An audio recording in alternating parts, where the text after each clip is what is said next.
Between 1832 and 1844, Joseph Smith and some of his closest friends recorded at least 9 accounts of Joseph's first vision experience, given on different occasions to different audiences. The most detailed of these accounts, written in 1838, has been published in a volume of scripture called The Pearl of Great Price. What you're about to see draws upon all of the written first vision accounts to provide additional perspectives and insights into this remarkable event. My name is Joseph Smith. When I was young, there was in the place where we lived an unusual excitement on the subject of religion. My mind became seriously impressed with regard to the welfare of my soul. I pondered many things in my heart.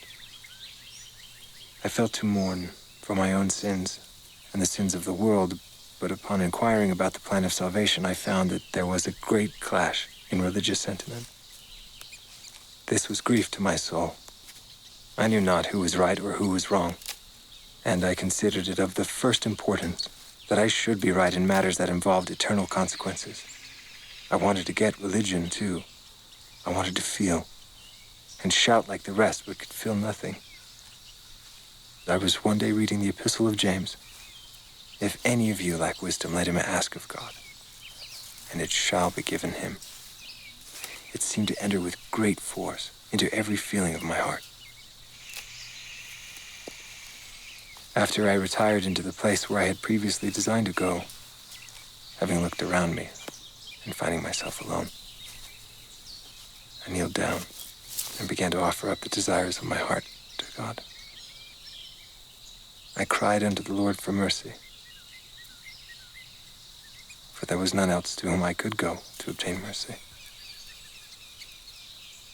It was the first time in my life that I had made the attempt to pray vocally.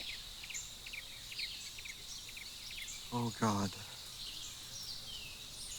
Immediately, I was seized upon by some power which entirely overcame me, and had such astonishing influence over me as to bind my tongue, so I could not speak. My mind filled with doubts and all manner of inappropriate images. It seemed to me, for a time, as if I were doomed to sudden destruction, but exerting all my powers to call upon God to deliver me. Lord! My mouth was open, Have mercy on me. and my tongue liberated. Forgive me.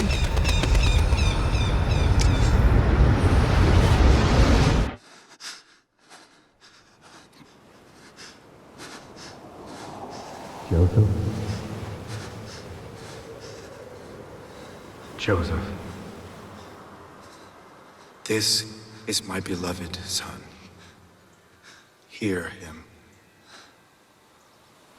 Joseph, thy sins are forgiven thee. Behold, I am the Lord of glory. I was crucified for the world, that all those who believe on my name may have eternal life.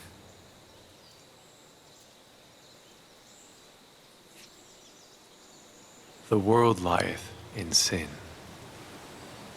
They have turned aside from the gospel and keep not my commandments. They draw near to me with their lips, while their hearts are far from me. They teach for doctrines the commandments of men, having a form of godliness, but they deny the power thereof.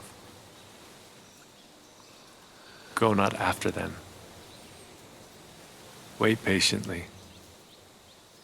At a future time, the complete truth of the gospel will be revealed to you.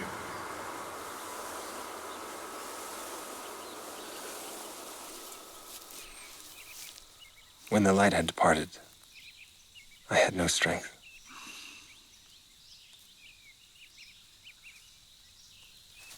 Peace and calm filled my mind. My soul was filled with love.